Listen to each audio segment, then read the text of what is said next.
Hey there, you're watching Indie Nuggets, and today we are starting a new project series where we're gonna clone Pop the Lock. It's quite a popular mobile game made by a company called Simple Machine.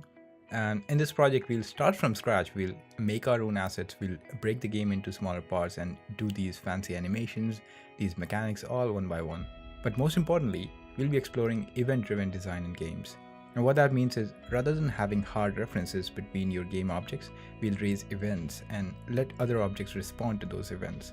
And we'll be creating and using our own event system using scriptable objects for this.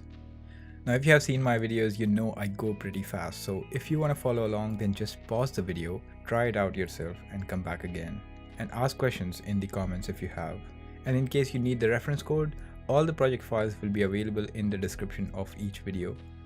So make sure to subscribe so you don't miss the next episode. I hope you'll join me and I hope we'll have a fun experience making this. So see you next time. Cheers.